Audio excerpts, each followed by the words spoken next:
Andrei Arlovski versus Tanner Boser takes place this weekend in the co-main event of UFC Fight Night Vegas 13, Santos versus Teixeira, and I can't wait for this heavyweight bout. I feel like we see this heavyweight situation a couple of times a year, every single year. You've got the surging contender and the chinny veteran. Will the surging contender be educated and patient enough to land that shot on the chinny veteran's chinny chin chin? And Andrei Arlovski is one of the most chinny veterans of all time, but still a veteran, and I'm not willing to ignore that because Andrei Arlovski's had some good performances recently, but Tanner Boser is the guy we're all paying attention to coming into this fight, coming off 2 big wins in a row under the quarantine era.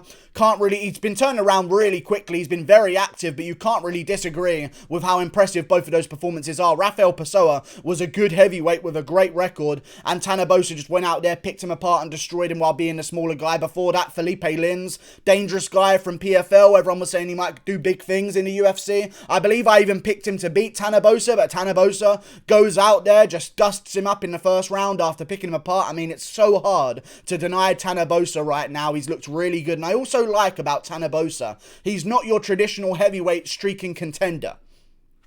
You know what I mean? He's not the guy to go out there, stick his chin down and just throw bombs and hope that he's the younger guy in the exchanges that's going to land on the veteran's chin. Tanner Boser is a technician. He's basically a light heavyweight fighting in the heavyweight division, and that changes his style of fighting massively compared to these other heavyweights. He's smaller, lighter. The only guy who's been able to beat him at heavyweight so far in the UFC was Cyril Gane, and that was because Cyril Gane is also one of these guys who's a light heavyweight at heavyweight. It feels like we've got a swarm of new contenders at heavyweight that are actually kind of technically good at fighting. And it's been a while, because don't get me wrong, Ngannou's rise to power was amazing.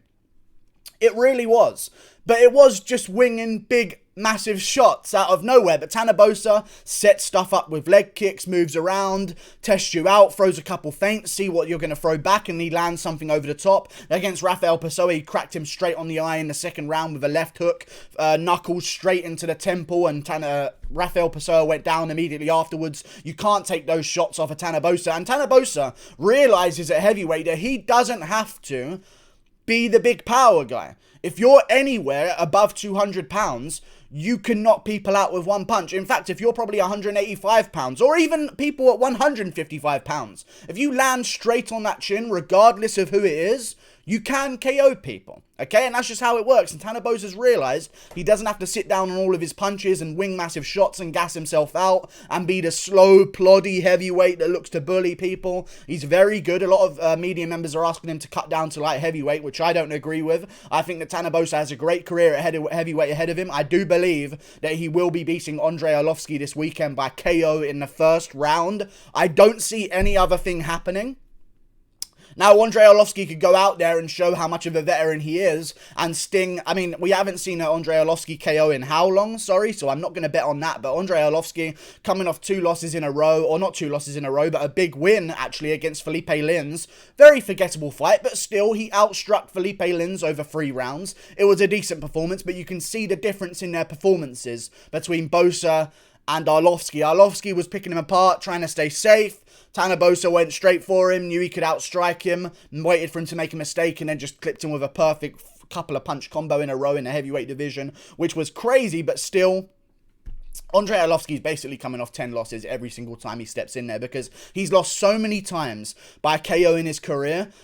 Don't even consider this him coming off a win, in my opinion, because he beat Ben Rothwell 2 fights ago, don't get me wrong, but, got KO'd by Jairzinho Rozenstruik, got beat by Augusto Sakai, but I thought he beat Augusto Sakai, by the way, so I'm not even willing to look into that. Went to a draw with Walt Harris, but it got overturned to a no contest. I actually don't know what the original result of that fight was. I believe Walt Harris won the fight barely, or it might have been a draw.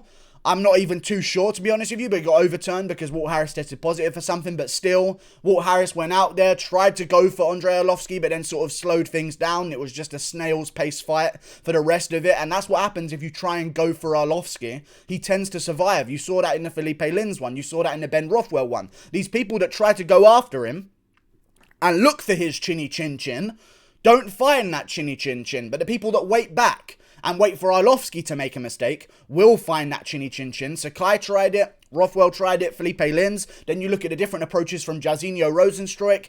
Feinting. Arlovski comes in. Boom. Catches him making a mistake. Other guys that have KO'd Andrei Arlovski in his career. Francis Ngannou. Feinting. Arlovski rushes in. Boom. Uppercut. KOs Arlovski in the first round. Other guys that have KO'd Andrei Arlovski. Stipe Miocic. Kind of just dusted him up, really. But nowadays, you've got to wait for Arlovski to come towards you, and I feel like that's exactly what Tanner Boser is going to do. Pick at the legs, throw a couple inside leg kicks, throw a couple outside leg kicks.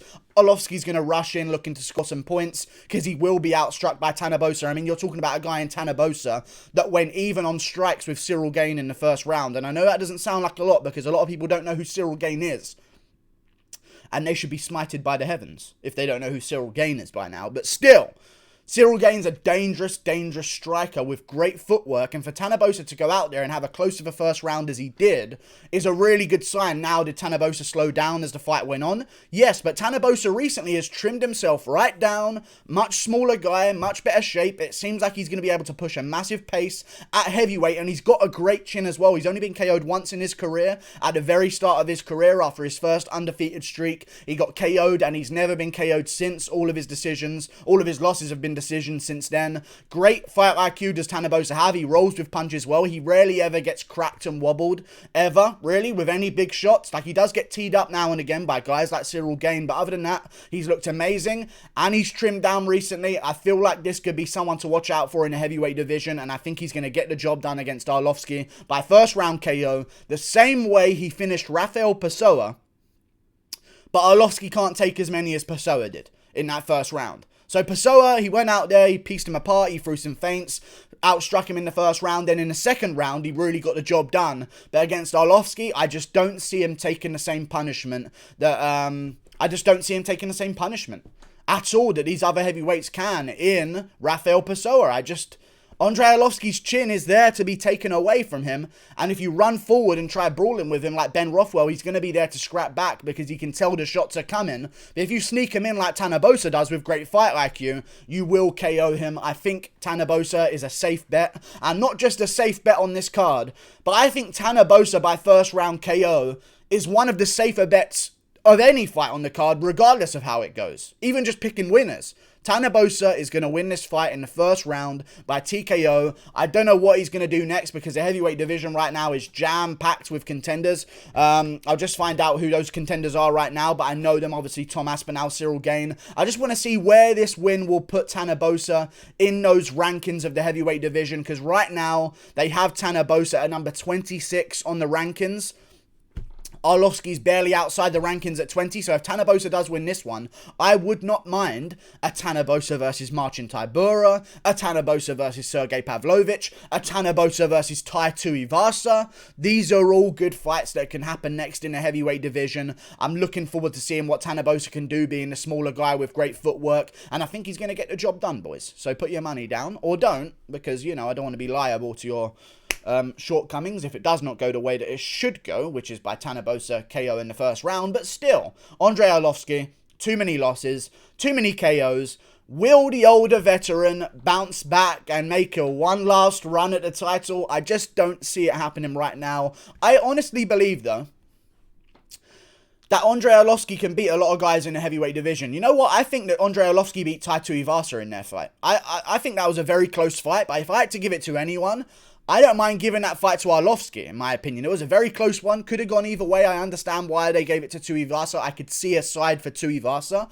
But personally, I would probably pick Andrei Arlovski in that fight. He did very well. He can neutralize guys who don't have great fight IQ. But the patience and the precision of Tanner Boser will get him this win. But there's other guys in the division. Greg Hardy. I'd like to see a Greg Hardy versus Arlovski. So let's see what happens if Arlovski wins. Maybe we'll get to see him versus like a... I don't even know. I'm just going to assume Arlovski loses and curse myself and try and jinx the money that I just told you guys to put down by saying that Andrei Arlovski's going to lose. And when he does lose, I would not mind a rematch between him and Augusto Sakai. But you know what? Let's give him a jump down against someone who's looking to bounce up the rankings. Maybe Andrei Arlovski versus Ilir Latifi. Andrei Arlovski versus Alexander Gustafsson. I want to see Gustafsson at heavyweight. That's something I do need to mention in this video because I'm not happy with his performance with Verdum. I really am not, and I think he could still do damage in the heavyweight division. The Verdum fight, in hindsight, was not the best matchup because I'd like to see him go against a guy who's going to strike with him in the fight. So Andrei Arlovski versus Alexander Gustafsson. Listen, Arlovski is probably going to be around until he dies, and although that hurts me to say, you can't cut him. That's the problem with Arlovski, because he keeps getting that one win back, and it's so annoying because you do want to see Andrei Arlovski just say, you know what, I've hung up the gloves, I'm not going to do this anymore, I'm going to chill out and just coach people, but I don't blame him. He's getting paid a hefty sum of money and his pockets are probably full with cash, but still, he keeps winning fights and bouncing back after brutal losses. So it's kind of hard to do anything about him. But if he does lose this one, I would want him to retire. But if he doesn't want to retire, the names I just said, Ilir Latifi, Alexander Gustafsson, even a Todd Duffy match or a Maurice Green match, maybe to see if Maurice Green can bounce back. Try and use Arlovski's name to get Maurice Green back in the mix. But still, heavyweight is so fun right now, man. I'm looking at this heavyweight division. I don't think heavyweight's ever been better.